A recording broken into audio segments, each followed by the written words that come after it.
శంఖారావము.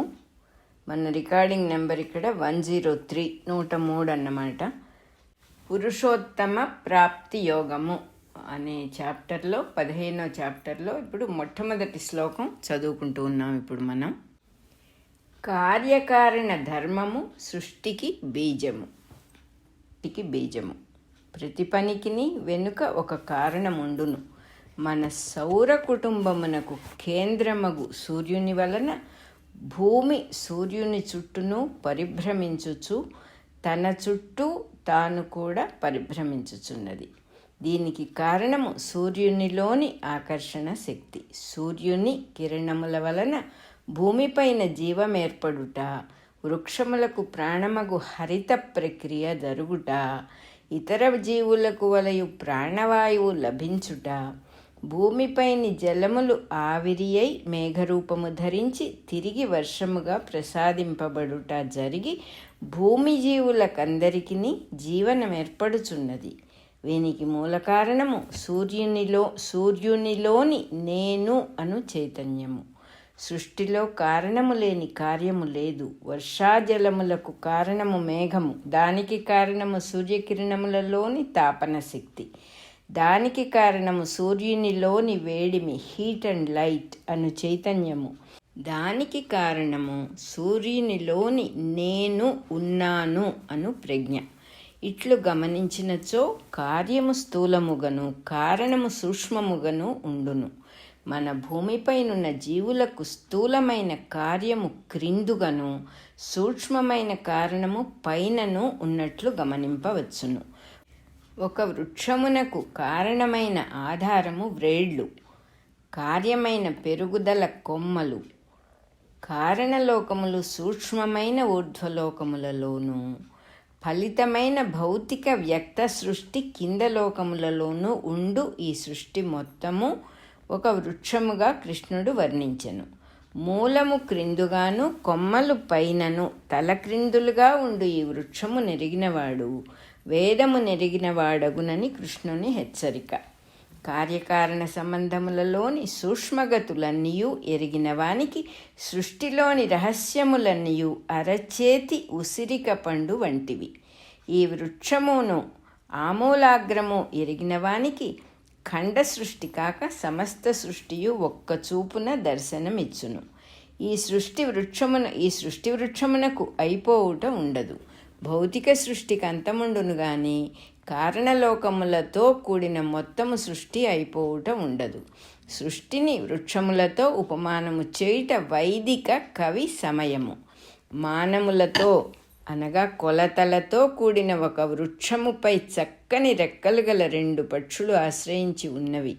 అవి రెండునూ చక్కగా యోగము చెందిన స్నేహితులు. వానిలో ఒకటి ఆ వృక్షపు తీయని పండ్లు తినుచుండగా రెండవది ఊరక చూచుచుండును అని సుపర్ణ సూక్తము వర్ణించును. అది పిప్పల వృక్షము. ఇందు కృష్ణుడు వర్ణించినది అశ్వత్థ వృక్షము అనగా రావి చెట్టు. రావి చెట్టు సూర్యదేవతాత్మకము, పరమ పవిత్రము కనుకనే యజ్ఞహోమాదులలో అశ్వత్థ సమిధలకు అత్యంత ప్రాధాన్యం ఉన్నది.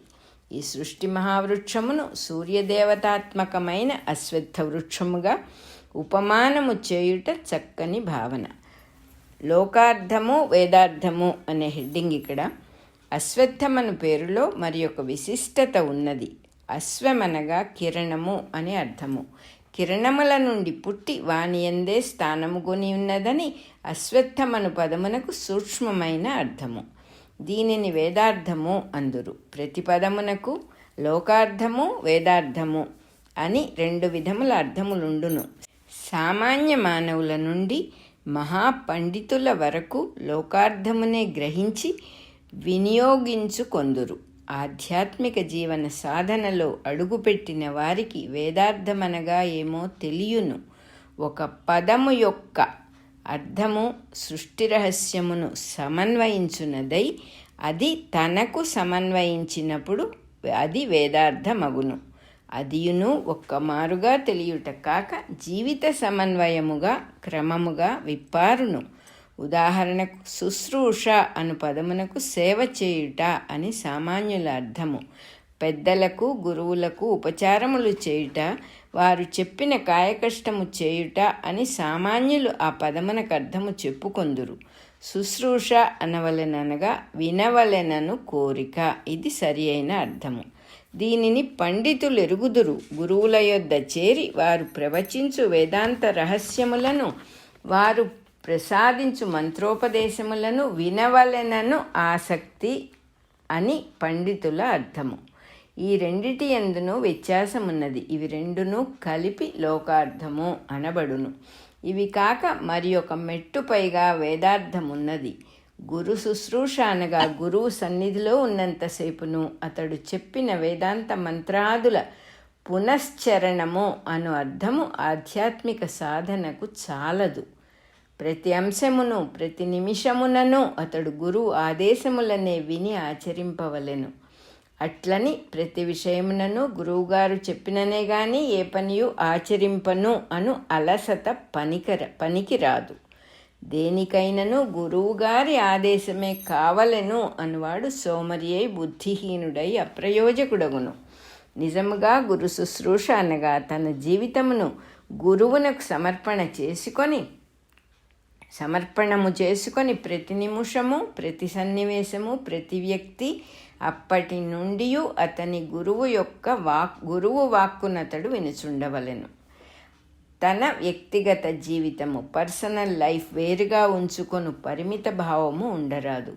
తన జీవితము మొత్తముగానే ఆధ్యాత్మిక సాధన సాగవలెనని గుర్తున్నచో వ్యక్తిగత జీవితమును గురువు నుండి దూరముగా ఉంచుట జరుగదు. అట్లని తన కుటుంబ బాధ్యతలు గురువుపై పడద్రోయు బాధ్యతారాహిత్యము పనికిరాదు. తన వృత్తికి దేశకాలములకు కుటుంబములోనూ సమాజములోనూ తన స్థానమునకు అనుగుణముగా ప్రవర్తించుచునే ఇన్నిటిలోనూ గురువు ఆదేశములను వినుచుండవలెను. అట్టి ఆసక్తినే గురు శుశ్రూష అని ఆధ్యాత్మ విధులు అందురు. ఇట్టి శుశ్రూషతో గురువు వలన నేర్చిన వానికే వేదార్థము దర్శనమిచ్చును. అశ్వత్థ వృక్షము అని ఇంకో హెడ్డింగ్ ఇక్కడ.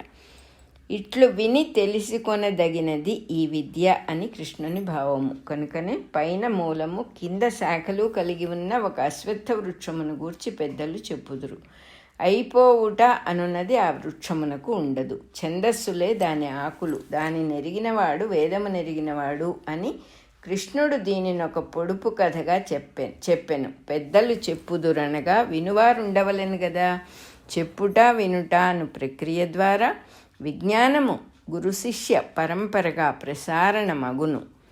సృష్టి రహస్యములను అన్వేషించు అధునాతన విజ్ఞాన శాస్త్ర శాఖలన్నీయూ ఆచార్య అంతేవాసి పరంపరగానే వర్ధిల్లుచున్నవి. గురు శుశ్రూష లోకార్థములో చేసినచో శాస్త్ర విజ్ఞాన శాఖలలో ప్రావీణ్యము లభించును. వేదార్థములో ఆధ్యాత్మిక సాధనగా గురు శుశ్రూష చేసినచో వేదార్థం అఖండముగా దర్శనమిచ్చును. లోకార్థమును సాధించిన వివిధ శాఖల శాస్త్ర విజ్ఞానము తనకొక అదనపు బరువుగా ఉండును.